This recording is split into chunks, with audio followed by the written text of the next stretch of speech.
Good evening, ladies and gentlemen, and thank you, Councillor, for the introduction. So, the purpose of my presentation to you this evening is to take you through the changes in a bit more detail, as the leader of the Council has just said, of the updated or refreshed application from Buckland. And the purpose of the next few slides is to give you a bit of a background to the mechanics of the application process, as well as running through the changes to the application. Some of you would have had a look at those already on the banners behind me.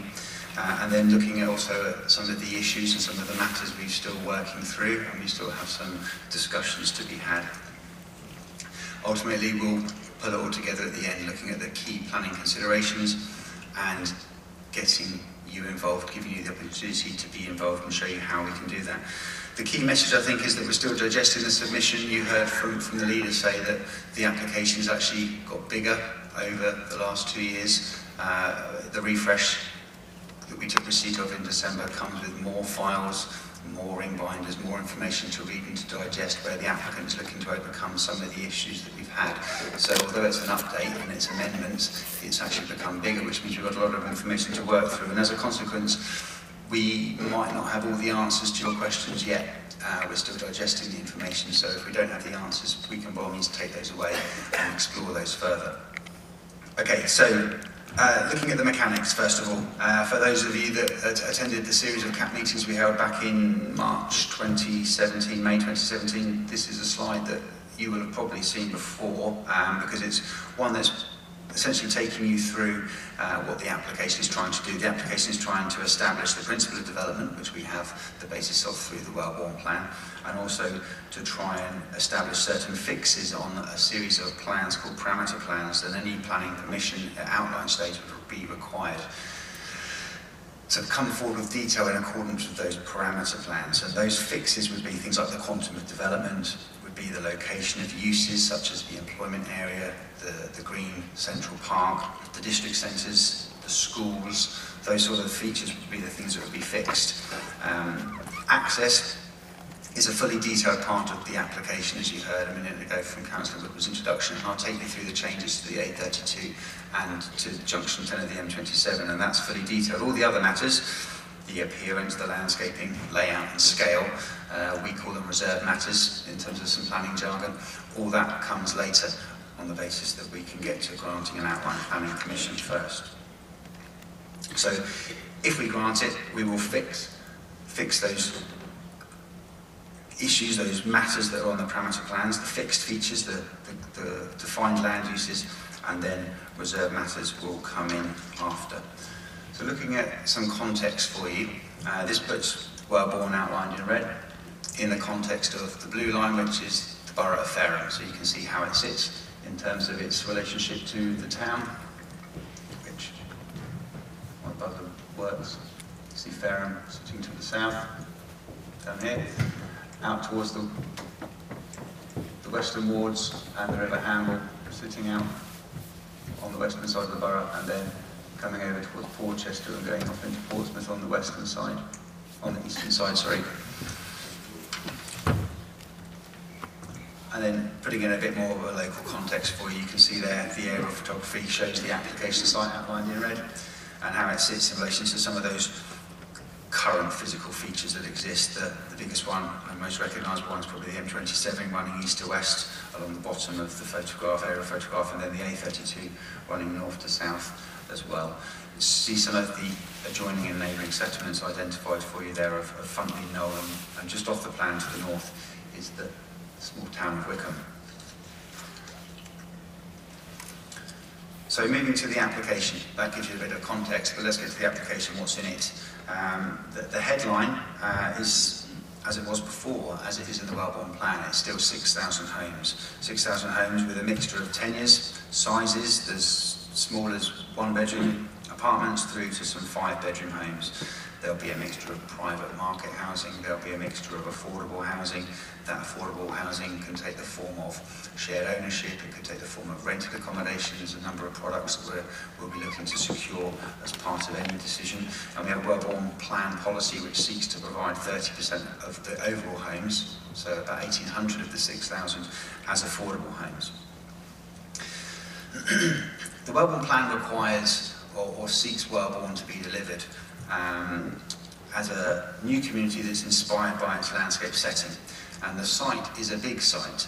It's a big site that covers different landscape types, different landscape characters. So the Wellborn Plan requires the development to be responsive to that, and it will be developed out over the 4 character areas that change as you come from the north, up near the Wickham boundary, down through to the south to the northern edge of Fareham, and I'll take you through some of those later. The application still delivers as it did a couple of years ago, delivery over 5 sequences. The end date has shifted though, as a consequence of the delay in us receiving the amendment to the application, and it's moved from 2038 down back to 2042 now.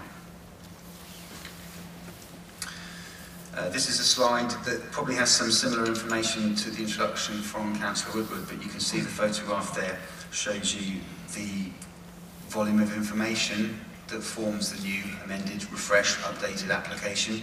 So that's what we're slowly working through as officers. But the headlines in terms of the changes are the alterations to Junction 10 and the A32 access arrangements, and that's the detailed part of the application, as I said a minute ago. So we have some detailed technical drawings to deal with those particular changes to the highway network. At its western end of Pook Lane, that's where it joins the A32, as a consequence of the alterations and realignment of parts of the A32 and the provision of Junction 10, there's a requirement now from the applicant's submission to close Pook Lane at its western end. We heard from the leader about the number of schools that are provided on the site. One of the changes in the current application refresh is the relocation slightly further north of the northernmost primary school. Now, previously, 18 months ago, 2 years ago, this was shown on the parameter plan sitting back edge of Knoll Road as you're heading east to west from the A32 into Knoll, and the application now proposes to move that a little bit further north of the local centre of Knoll Road up towards Dashwood. And that's at the request of the Education Authority. And then we heard from the leader in his introduction that the district centre school site has now combined the primary school area requirement and the secondary school area requirement together to make one school site, with the opportunity for an all-through school to be provided. Other changes are that the household waste recycling centre has been repositioned on the parameter plans. This has been moved. The Wellborn Plan requires there to be provision for a household waste recycling centre, and that should be within the employment area, the employment land. There's a 20-hectare employment land area that sits in the Wellborn Plan, and within the application site, this is the land immediately north of the motorway, running east to west, almost parallel to the motorway. And within that, the Wellborn Plan isn't prescriptive as to where it should go. The application at the moment has shown that relocated towards the southwestern corner, which is very close to the frontly buffer. I'm aware of some commentary in the room from people I've spoken to before we started tonight, and already from representations that we've received, there's some concern about its location there, and we're in discussion with Buckland over whether there's an alternative, and there's some agreement that this should be potentially relocated, so hopefully we'll come on to that later. There's a change to the shape of the employment land as a consequence of the redesigned M27 Junction 10, and we just heard from Councillor Woodward that the rail hole size has increased as well as a consequence of the findings of a network rail study that we commissioned. So moving on to some of the land uses, and to take you through some of the key pieces, again using my pointer, you've got the motorway running east to west down here, and you can see the first large red, almost circular shape here is the district centre.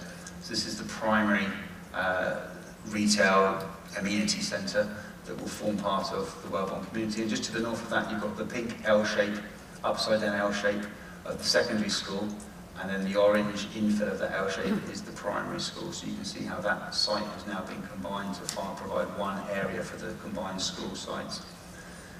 Coming up the A32 and off to the Knoll Road, which is this line here, the other red, matching the colour of the district centre, is the local centre, stylised in the application as a village centre, so trying to think about the scale proportion of facilities you would normally find in a village. And then the other orange up here, just to the north of the primary road, this road here, is the school site that's been relocated from where it's previously sitting where the road is on Knoll Road here. The final primary school is out to the western part of the site down here. The orange is the consistent school colour for primary schools. And then picking up on the significant levels of green infrastructure in terms of the Wellbourne Park in the middle. We've got the Wellbourne Mile running north to south in this location, provision of fair and common for public access. The grey area at the bottom here is the employment land, which is the land at just to the north of the motorway I just touched on. The green hatching down here in the southeast corner, and just the frontly buffer is the sport and recreation provision. And then the brown or the buff colour, if you like, for the rest of the plan shows the areas for residential development. I mentioned earlier that the Wellbourne Plan requires the scheme to take its lead from and be inspired by its landscape setting, and these are the 4 character areas that come through the Wellbourne Plan and come through into the application. So you've got the downland, the meadow, the parkland and the woodland character areas, and these are each picking up on the different landscape typologies and characters that comprise the application site. And each different character area will have different types of built form, different types of landscape and different types of layout and scale, and the detail for each of these is explored and discussed in a bit more detail in the application, specifically the design and access statement for those that may want to take a look at that further. So, moving to the district centre. This is the largest of the centres. I talked about it a minute ago in terms of where it sits, alongside the A32 and just north of the new motorway connection. This is the main centre. It will have the main food retail, it will have some non-retail, it will have other facilities that you might find in a village and a district centre, where you'll find the final health facility. There'll be potential for the BRT to come through here as well, and it also sits just with the school site, the combined school site to the north of that district centre.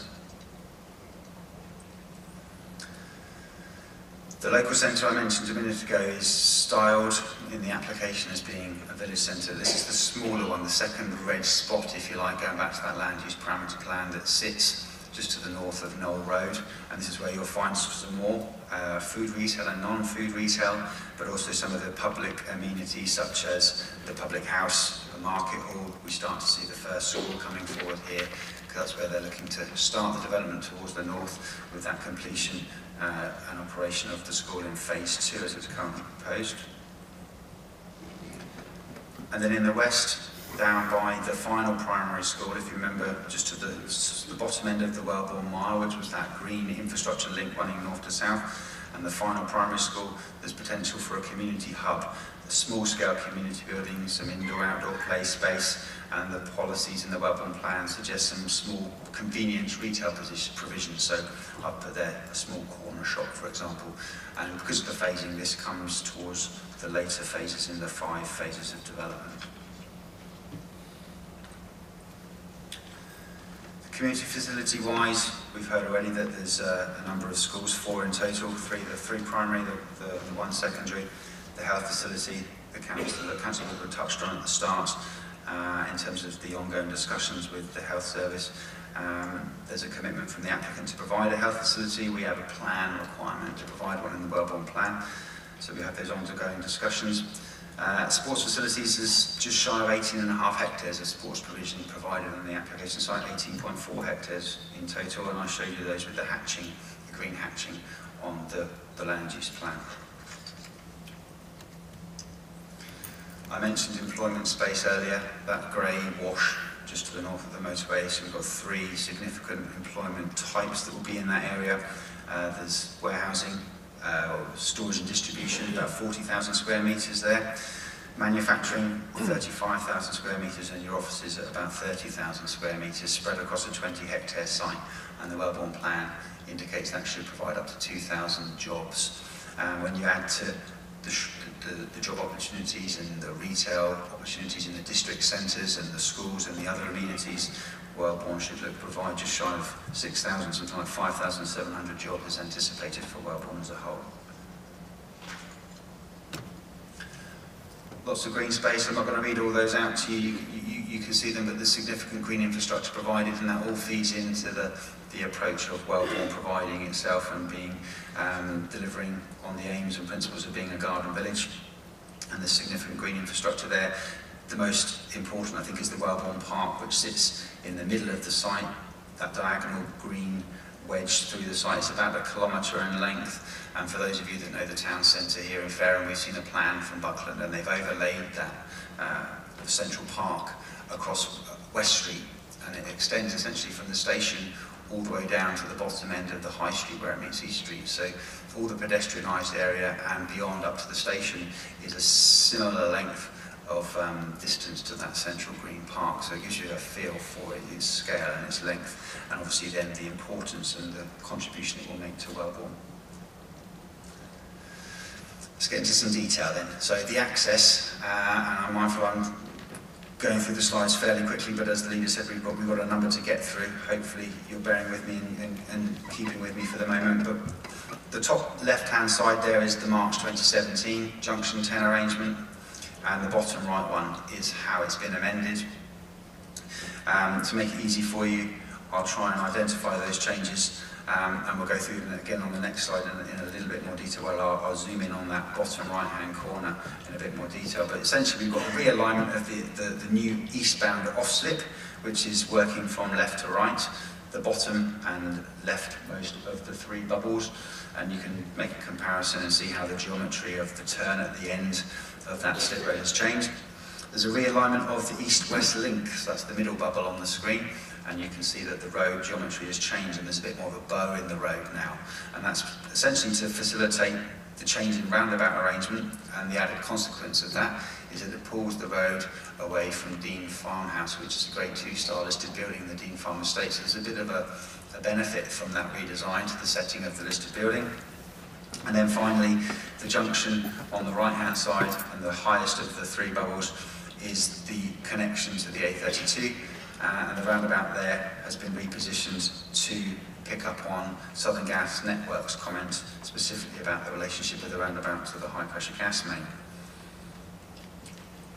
So just looking at junction 10 in a bit more detail, you can see there that going round clockwise from where it says proposed M27 off-slip here.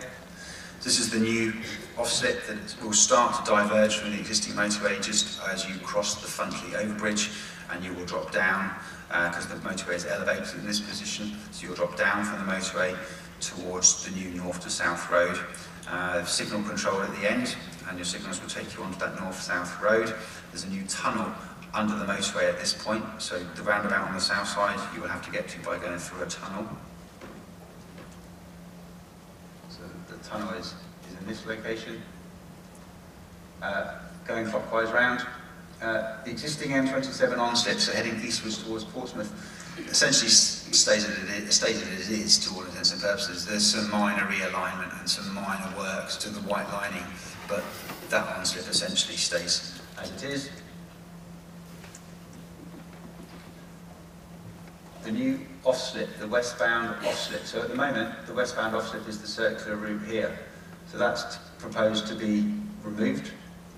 You'll still diverge and leave the M27 in approximately the same location just before you cross the A32, but you'll drop down to that new roundabout on the south side of the motorway. Again, signal controlled as you come to the bottom here, and then you'd head back through the underpass and loop round to get to the A32. And similarly, the new on-slip to head west off towards Southampton and Eastleigh in the Forest, rising up from the roundabout up to join the motorway, and again joining similar to where you leave on the northern side at the Funtley Bridge.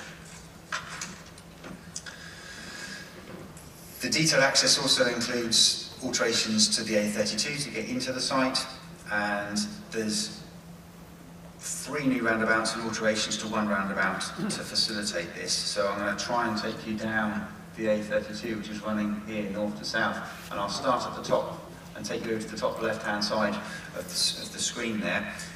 You can see that there's a slight realignment to the A32 with the roundabout running north to south. This is at the Forest Lane junction, for those of you that know it, where there used to be a Thai restaurant. I think it's a steak restaurant now on the corner. So Forest Lane becomes the right-hand arm of that roundabout, rather than the T-junction that exists on the A32 now. And then the left-hand arm of that roundabout will come into Wellbourne and serve the northern parts of Wellbourne. As you come down the A32, you then come to the Knoll roundabout, so we're in the top right-hand corner now, And this essentially provides a new eastern arm for the junction of the roundabout, and a simple T-junction for Chalk Lane, for the properties that are headed just to the north of Chalk Lane. And the road, you can see there, wraps around Albany Farm and starts to serve the land on the east side of the A32. As you come down the A32, you come to the central roundabout, so back to the bottom left. This is the central roundabout that sits to the northern edge of the school site and the district centre. So this is again unlocking land east of the A32, but also access to the district centre and the school site on the west side of the A32.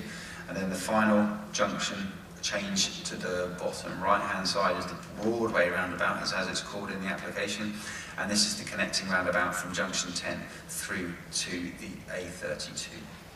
As a consequence of those two roundabouts together, this one, Central Roundabout and Broadway Roundabout, so these two here, and the realignment and the fact that we're looking to potentially dual the A32 to the south, there's a requirement for Poop Lane to be closed on safety grounds as part of the application proposals, and that's something that we touched on earlier on in my commentary.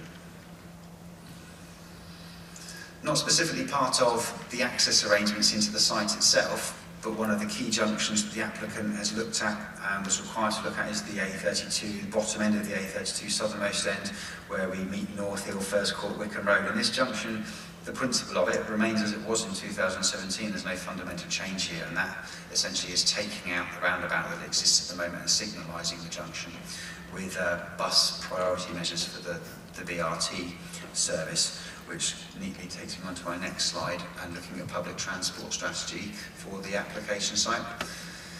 We heard from the leader of the council earlier about the rail halt size being increased and how at the moment we're looking to safeguard that land, which is something the Wellborn Plan requires. The public transport strategy is very much that we will look to provide a BRT service, a bus rapid transit service, similar to the Eclipse service that runs between Fareham Station and Gosport at the moment. Some similar service, maybe an extension of that service, will come into Wellborn to serve the new community and link down to the town via North Hill Parkway, Trinity Street and West Street.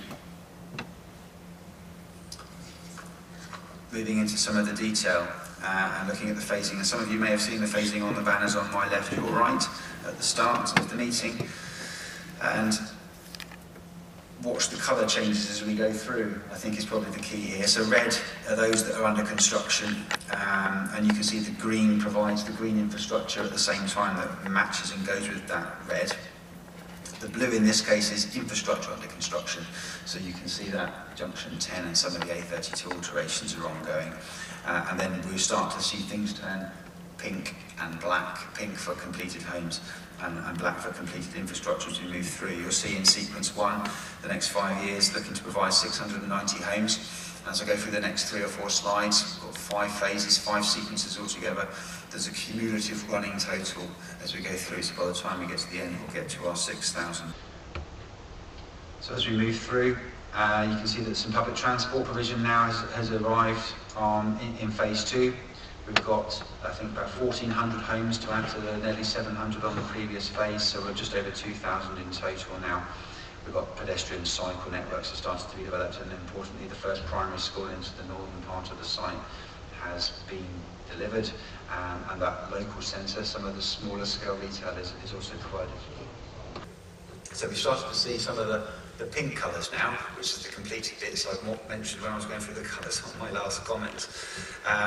Just over 2,000 homes, so there's 1,400 to add to the first 700, and you'll start to see the village centre coming along. I mentioned the public transport and the first school as well. That one works, sequence 3. So we've got another 1,500 homes.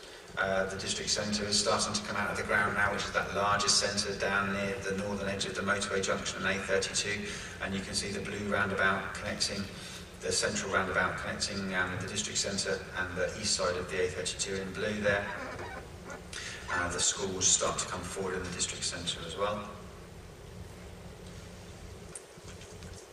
Sequence 4, a further 1,500 homes, so we're just at 5,000, just over 5,000 homes now, and moving outwards towards the east and the western sides of the site, so we can see the development of the community hub, which is out on the western side as well as the 3rd primary school.